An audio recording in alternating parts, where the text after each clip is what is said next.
Welcome to Special Focus.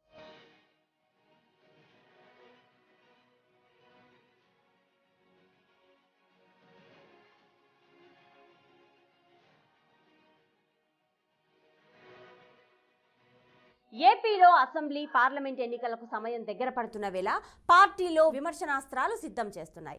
అధికార పక్షం చేసిన అవినీతిని ఎండగడుతూ సభలు నిర్వహిస్తున్నారు. ఈ నేపథ్యంలో ఏపీలో ఇళ్ల నిర్మాణం పేరిట భారీ కుంభకోణం జరిగిందని ఆరోపిస్తూ ప్రధాని మోదీకి జనసేన అధినేత పవన్ కళ్యాణ్ లేఖ రాశారు.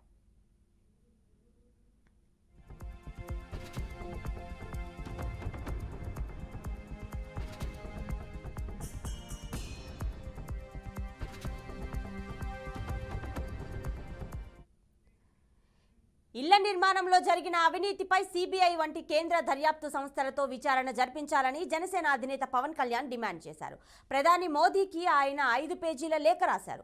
పేద ప్రజలందరికీ ఇల్లు స్కీమ్ పేరిట 30 లక్షల మందికి మొదటి విడతగా ఇల్లు ఏర్పాటు చేస్తామన్న వైసీపీ ప్రభుత్వం విఫలమైందని పవన్ లేఖలో పేర్కొన్నారు. వైకాపా పాలనలో భూసేకరణ పేరిట సుమారు 35,141 కోట్ల నిధులు దుర్వినియోగం చేశారని పవన్ పేర్కొన్నారు. ఇళ్ల పట్టాలు నిర్మాణంపై ప్రభుత్వం భిన్న ప్రకటనలు చేస్తోందన్నారు.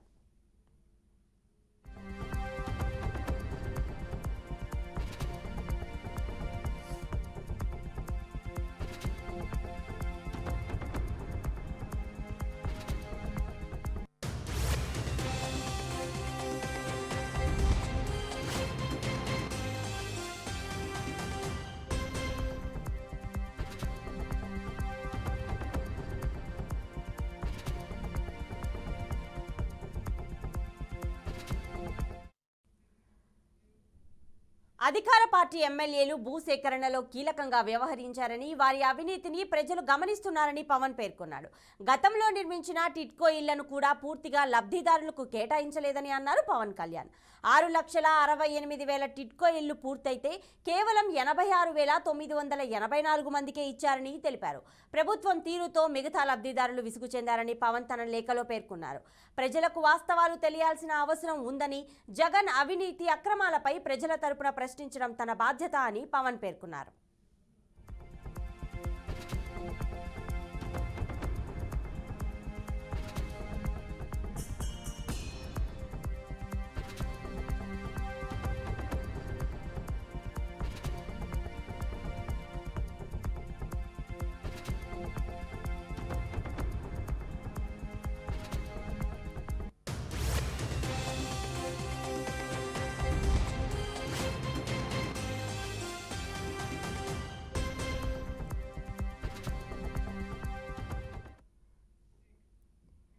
ఏపీలో టిట్కో ఇళ్ల నిర్మాణంలో పెద్ద కుంభకోణం జరిగింది అని జనసేన అధినేత పవన్ కళ్యాణ్ పీఎం మోదీకి లెటర్ రాసిన విషయం తెలిసిందే. సో దీనికి సంబంధించిన పూర్తి డీటెయిల్స్ మా ప్రతినిధి శ్రీనివాస్ అందిస్తారు. శ్రీనివాస్ చెప్పండి. సో ముఖ్యంగా ఆ లేఖలో ఏ అంశాల గురించి ప్రధానంగా పేర్కొనడం జరిగింది?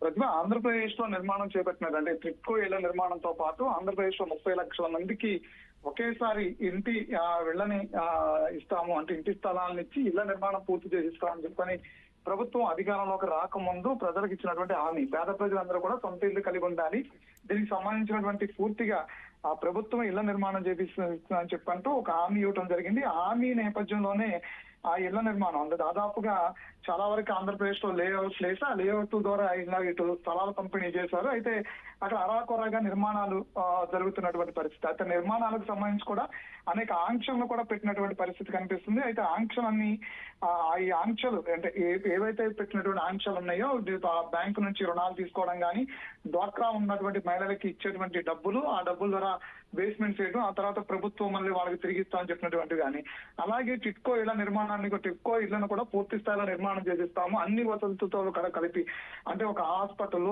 పార్కు, స్కూలు, గుడి అన్నిటితో కూడా కలిపి అన్ని అంగులతో కూడా కలిపి పూర్తిగా అప్పుడు పెండింగ్ ఉన్నటువంటి నిర్మాణాలు ఏవైతే ఉన్నాయో అన్నిటి కూడా పూర్తిగా నిర్మాణాలు చేసిస్తామని చెప్పని హామీ ఇచ్చినటువంటి నేపథ్యం. అయితే ఈ టిట్కో ఇళ్లకు సంబంధించినటువంటి అవి కూడా కేటగిరీల వారికి ఇచ్చారు. డబుల్ బెడ్రూమ్, సింగిల్ బెడ్రూమ్ అనేటువంటి కేటగిరీ వారికి ఇచ్చారు. ఆ కేటగిరీ వారికి ఇచ్చినటువంటి వాళ్ళకి డబుల్ బెడ్రూమ్ తీసుకున్న వాళ్ళకి ప్రతి నెల బ్యాంకుకి ఇంత రుణం కట్టాలని చెప్పడం, ఇంత వాయిదా పద్ధతిలో ఇవ్వటం, అదేవిధంగా ఆ సింగిల్ బెడ్రూమ్ ఉన్న వాళ్ళకి ఈ దఫల వారిగా ఇంత కట్టాల్సి వస్తుందని చెప్తాం. ఇలా కొన్ని ఆంక్షలు అయితే పెట్టి, ఆంక్షలని అంటే కొన్ని లిమిటేషన్ అయితే కొన్ని పద్ధతులను అవలంబిస్తూ కూడా వీటినన్నిటి కూడా డిస్ట్రిబ్యూట్ చేయడం జరిగింది. అయితే ఈ ఇళ్ల నిర్మాణానికి సంబంధించినటువంటి దీనికి కేంద్ర ప్రభుత్వం పెద్ద ఎత్తున సహాయం అందించింది.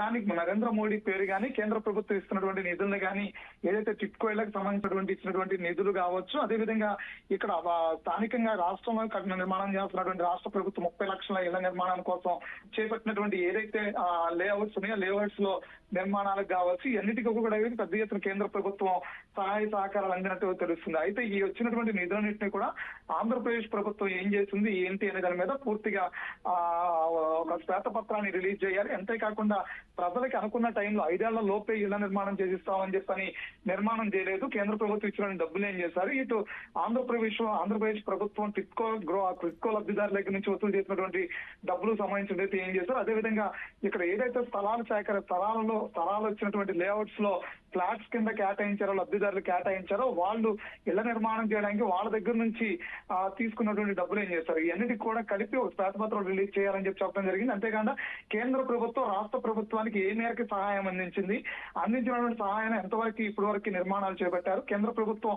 పూర్తి స్థాయి అంటే ఇంత రేషియో అని చెప్పిన కేంద్ర ప్రభుత్వం ఇస్తుంది కాబట్టి దానికి కేంద్ర ప్రభుత్వం ఇచ్చిన నిధులన్నింటినీ కూడా పూర్తి స్థాయి ఆంధ్రప్రదేశ్ ప్రభుత్వం దుర్వినియోగం చేస్తుంది. ఒకటే కాదు, అనేక అంశాల్లో కూడా గతంలో కూడా లేవనెత్తడం కూడా మనం చూస్తాం. జనసేన తరఫు నుంచి పవన్ కళ్యాణ్ అనేక అంశాలు గతంలో కూడా లేవనెత్తడం కూడా చూస్తాం. కేంద్ర ప్రభుత్వం నుంచి వస్తున్నటువంటి ప్రతి నిధులను కూడా ఆంధ్రప్రదేశ్ ప్రభుత్వం ఏదైతే ప్రస్తుత వైఎస్ఆర్సీపీ ప్రభుత్వం ఏదైతే ఉందో వాళ్ళు సంక్షేమ పథకాలకి వాటిని వాడుకుంటున్నది.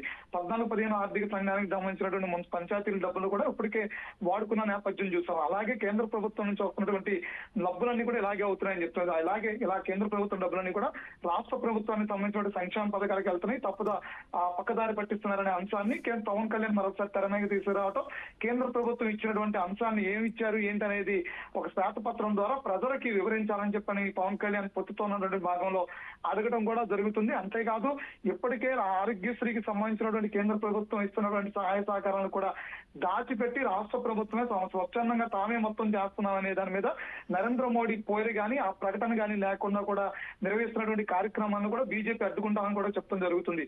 అయితే రాష్ట్రంలో మొత్తం మీద కేంద్ర ప్రభుత్వానికి సహాయంతో నడిచేటువంటి పథకాలు ఏవైతే ఉన్నాయో ఈ అన్నిటి పథకాల మీద కూడా ఇప్పుడు తెర మీద తీసుకొచ్చే ప్రయత్నం అయితే జరుగుతుంది. Pratibha. Right, thank you Srinivas.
So TIDCO ఇళ్ల విషయంలో జరిగిన ఈ అవినీతికి సంబంధించి పూర్తి డీటెయిల్స్ ఇంకా మరి మా ప్రతినిధులు అందించడానికి లైవ్లో రెడీగా ఉన్నారు. ఈ టిట్కో ఇళ్లను కూడా పూర్తిగా లబ్ధిదారులకు కేటాయించలేదు అని పవన్ కళ్యాణ్ ఆ లేఖలో స్పష్టంగా పేర్కొనడం అయితే జరిగింది.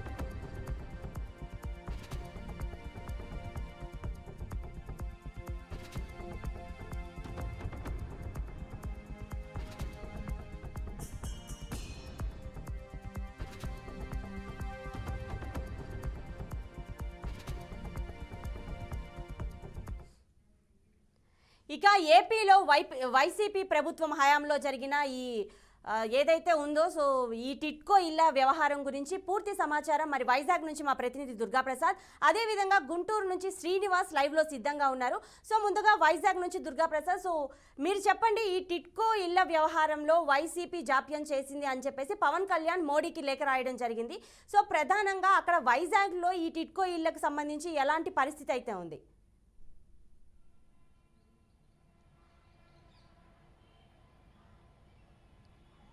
ఉత్తరాంధ్రలోని వాస్తవంగా టిట్కో ఇళ్లను 11,164 ఇవ్వాల్సి ఉంది రాష్ట్ర ప్రభుత్వం లబ్ధిదారులకి. కానీ ఇప్పటి వరకు కూడా ఆ గృహాలను లబ్ధిదారులకు అందజేయలేదు. ముఖ్యంగా ఈ యొక్క ఏవైతే టిట్కో హౌసెస్ ఉన్నాయో 2 ఏళ్ళు అయింది నిర్మాణాలు పూర్తి చేసుకొని. కానీ ఇదిగో ఈ పండక్కి ఇస్తాం, ఆ పండక్కి ఇస్తాం, పలానా తేదీని ఇస్తామని చెప్పి ఒక ప్రకటనలు అయితే వస్తున్నాయి. కానీ ఇప్పటి వరకు కూడా లబ్ధిదారులు చేతికి అందించడం అయితే మాత్రం జరగలేదు. అయితే ఇప్పుడు తాజాగా మరొకసారి జనవరి నెలలోనే మొత్తం టిట్కో గృహాలన్నీ కూడా లబ్ధిదారులకు అందజేస్తామని చెప్పేసి మరొకసారి ప్రకటన వచ్చింది. ఇందులో భాగంగానే ఇప్పటికే టిట్కో హౌసెస్ చైర్మన్ ప్రసన్న కుమార్ విశాఖ వచ్చి ఇక్కడ ఇంజనీరింగ్ అధికారులతోటి సమావేశం కూడా నిర్వహించారు. అయితే ఇక్కడ పనులు ఏ విధంగా ఉన్నాయి, ఎంతవరకు పూర్తయ్యాయి, వాటి పురోగతి ఏ విధంగా ఉందో దాని మీద కూడా సమీక్ష నిర్వహించారు. ఒకవేళ ఎక్కడైనా సరే పనులు కానీ పూర్తి కాకపోతే మాత్రం యుద్ధ ప్రాతిపదికన పనులు పూర్తి చేసి ఏదే డిసెంబర్ మేబీ 10-11 తేదీలు లేదంటే నెలాఖరు లోపు ఆ గృహాలను లబ్ధిదారులకు అందజేయాలని చెప్పి ఒక ఆదేశాలు జారీ చేశారు.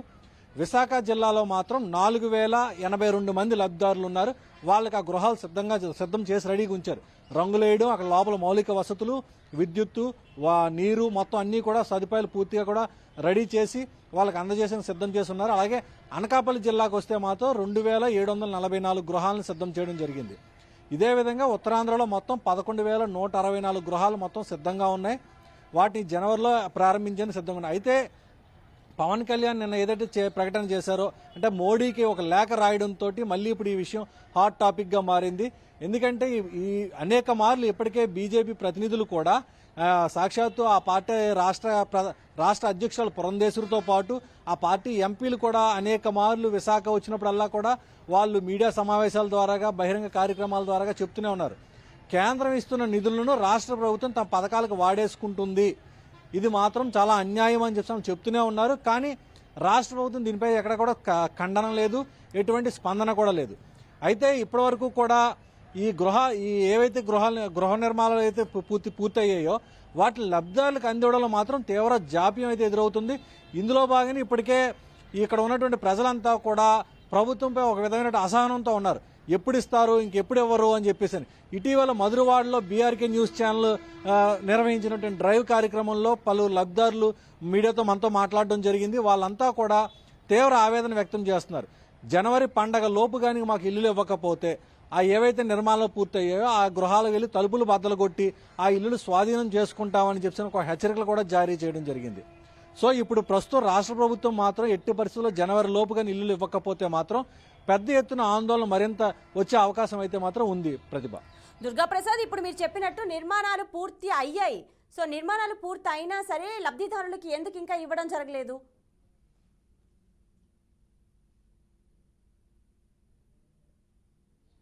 అంటే ఈ కార్యక్రమాన్ని రాష్ట్ర ప్రభుత్వం ఒక పెద్ద పండగలా చేద్దామని చెప్పేసి భావిస్తుంది. ఎందుకంటే ఎన్నికలు సమీపొస్తున్నాయి. ఒకేసారి ఈ కార్యక్రమం అంతా నిర్వహిస్తే మాత్రం మళ్ళీ ఇది ఒక ఓట్ బ్యాంక్ గా మారుతుంది అన్న ఒక వ్యూహంలో ఉందని చెప్పి మనం అనుకోవచ్చు. ఎందుకంటే 1-2 కాదు, రాష్ట్ర వ్యాప్తంగా జనవరి నెలాఖరు లోపు 150,000 గృహాలను అందజేయాలని చెప్పి రాష్ట్ర ప్రభుత్వం ఇప్పటికే ప్రణాళిక సిద్ధం చేసుకుంది.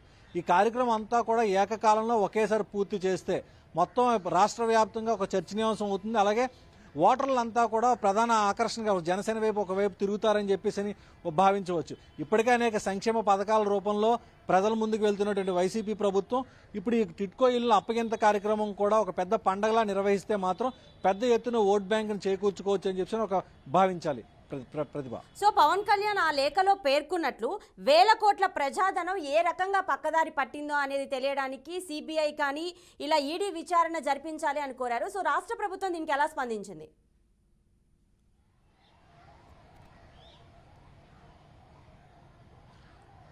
మోడీ అయితే పవన్ కళ్యాణ్ ప్రధానంగా మోడీకి రాసిన లేఖలోని 35,000 కోట్ల రూపాయల వరకు కూడా దీంట్లో గోల్మాల్ జరిగిందని చెప్పేసి ఆయన లేఖలో వివరించడం జరిగింది. ఎందుకంటే ఈ పేదలకు ఇల్లు కట్టివ్వడం కోసం సేకరించిన స్థలాల కోసం అని చెప్పేసి 1,75,420 కోట్లు ఖర్చు అయిందని చెప్పేసి కేంద్రం ఇస్తే దాంట్లో కేవలం రాష్ట్ర ప్రభుత్వం 11,000 కోట్ల రూపాయలే ఖర్చు చేసిందని చెప్పేసి వీళ్ళు ప్రధానంగా ఆరోపించారు. కానీ రాష్ట్ర ప్రభుత్వం మాత్రం ఇందులో 91,000 కోట్ల రూపాయల వరకు కూడా ఖర్చు అయిందని చెప్తుంది. దీంట్లోనే పెద్ద గోల్మాల్ జరిగిందని చెప్పేసి పవన్ కళ్యాణ్ ఇప్పుడు స్పష్టం చేయడం జరుగుతుంది. అదేవిధంగా ఇల్లు కట్టించడంలో కూడా 30 లక్షల ఇల్లు కట్టిస్తామని చెప్పారు. కానీ ఇప్పటివరకు కూడా ఏవి కూడా పూర్తిగా లబ్ధిదారులకు అందలేదని ఆరోపణలు జరుగుతున్నాయి. సో ఈ నేపథ్యంలోనే మొత్తం ఇప్పుడు కేంద్రం దీనివైపు దృష్టి సారించాలి, దీనిపై ఒక విధమైన దర్యాప్తు చేస్తే నిజంగా రాష్ట్ర ప్రభుత్వానికి ఒక విధంగా డ్యామేజ్ కలిగినట్టు ఉంటుందని చెప్పి భావించే ఒక రాజకీయ వ్యూహంలో భాగంగానే పవన్ కళ్యాణ్ ఇప్పుడు లేఖ రాశారు. ఇప్పుడు ఇదివరకు అనేక మార్లు బీజేపీ రాష్ట్ర అధ్యక్షురాలతో పాటు ఎంపీలు కూడా అనేక మార్లు ఈ పథకాల గురించి ఇదే విధంగా ఆరోపణలు చేయడం జరిగింది. కానీ ఇప్పుడు పవన్ కళ్యాణ్ సాక్షాత్తు ఈ లేఖ రాయడంతో రాష్ట్ర వ్యాప్తంగా పెద్ద చర్చనీయాంశం అవుతుందని భావించే ఈ యొక్క లేఖ సంధించారని చెప్పి మనం అనుకోవాలి. Pratibha right Durga Prasad, thank you. So అదే విధంగా ఇదే అంశం గురించి మరి ఇంకా పూర్తి డీటెయిల్స్ మనకి ఇవ్వడానికి గుంటూరు నుంచి మా ప్రతినిధి శ్రీనివాస్ రెడీగా ఉన్నారు. శ్రీనివాస్, చెప్పండి. సో గుంటూరులో ఇప్పుడు పరిస్థితి ఏంటి? ఈ టిట్కో ఇళ్ల విషయంలో ఇంత జాప్యం అయితే జరుగుతోంది. సో ఇళ్ల నిర్మాణం ఎంతవరకు వచ్చింది? లబ్ధిదారులకి ఇళ్ల పంపిణీ అనేది జరిగిందా లేదా?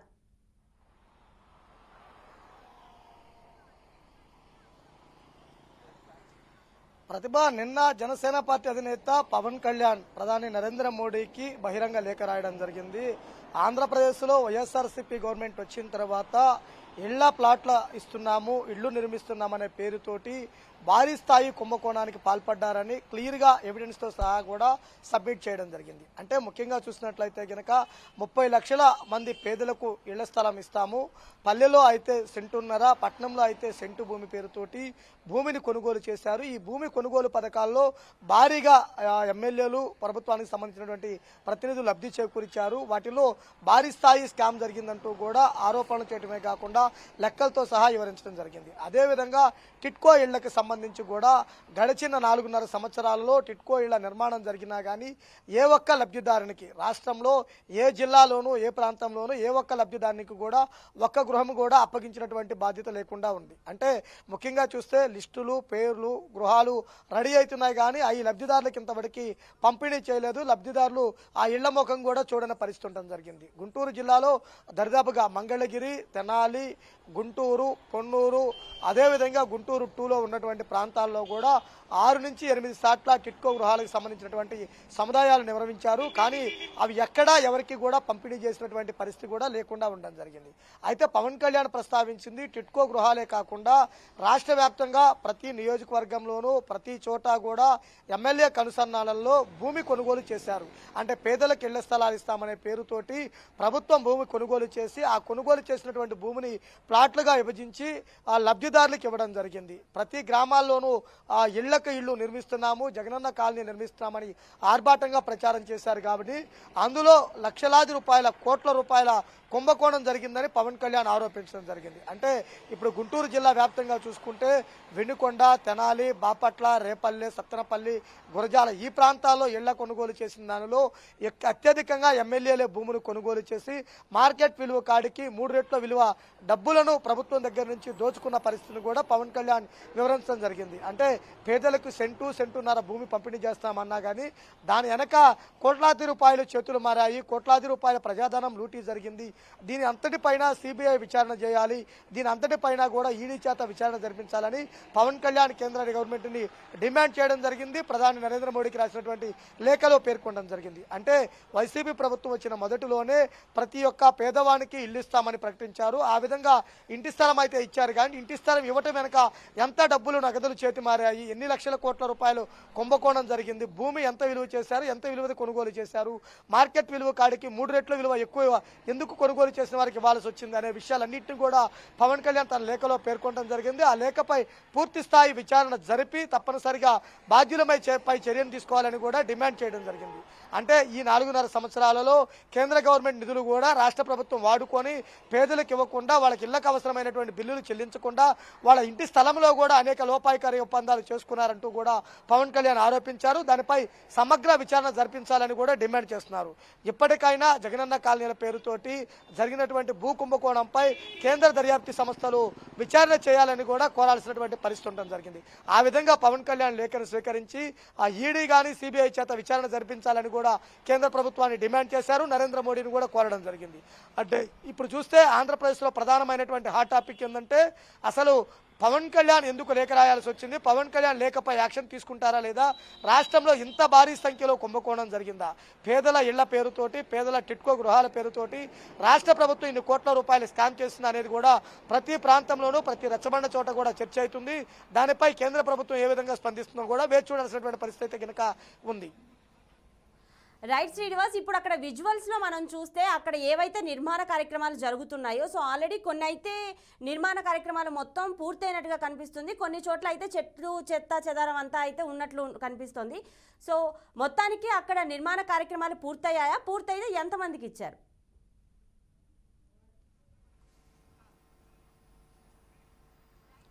అంటే ఇప్పటి వరకు చూస్తే ఈ 4.5 సంవత్సరాల ప్రభుత్వంలో వైఎస్ఆర్సీపీ ప్రభుత్వంలో ఎక్కడా కూడా ఏ ఒక్కరికి కూడా ఇళ్లను అంటే జగనన్న కాలనీలకు ఇచ్చినటువంటి స్థలంలో వాళ్ళు ఇల్లు కట్టుకున్న వారు ఇళ్లలో అయితే నిర్మించుకుంటున్నారు. కానీ టిట్కో గృహాల పేరుతో నిర్మించిన వారిని ఏ ఒక్క లబ్ధిదారికి అందించిన పరిస్థితి లేదు. ఈ టిట్కో గృహాల దానిలోనే నగదు చేతులు మారాయి, డబ్బులు కుంభకోణానికి గురయ్యాయి అంటూ కూడా చెబుతున్నటువంటి పరిస్థితి ఉండడం జరిగింది.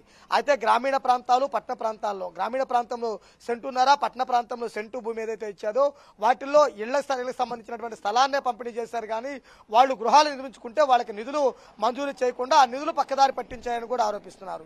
రాష్ట్ర వ్యాప్తంగా ప్రభుత్వం చేసినటువంటి పని ఏదైతే ఆశాజనకంగా ఉందనుకున్న సమయంలోనే నిధులు పక్కదారి పడటము, లబ్ధిదారులకి నగదు అందకపోవటము, వారు ఇబ్బందులు పడటము, గూడు ఏదైతే మాకు ఇంటి సౌకర్యం కల్పిస్తున్నారనుకున్న సమయంలో ఇలా నిధులు పెండింగ్ పడిన దాని పట్ల వారందరూ కూడా ఆగ్రహం వ్యక్తం చేస్తున్నారు. రాష్ట్ర వ్యాప్తంగా ఉన్నటువంటి టిట్కో గృహాలను వెంటనే మంజూరు లబ్ధిదారులకి అందజేయాలి. అదేవిధంగా జగనన్న కాలనీలో ఉన్నటువంటి ఏదైతే బిల్లులు పెండింగ్లు ఉన్నాయో వాటన్నిటిని కూడా పూర్తి చేయాలని రాష్ట్రంలో ఉన్నటువంటి పేద ప్రజలంతా కోరుతున్నారు. ఎక్కడైతే మౌలిక వసతుల పేరుతోటి నగదు గోల్మాల్ అయిందో వాటన్నిటిపైన తప్పనిసరిగా విచారణ కూడా చేయాలి. Right, thank you Srinivas. So అదేవిధంగా థ్యాంక్ యూ దుర్గా ప్రసాద్. టిట్కో ఇళ్లకు సంబంధించి మరి ఇది ఇప్పటి వరకు ఉన్న పరిస్థితి అటు వైజాగ్ నుంచి ఇటు గుంటూరు నుంచి కూడా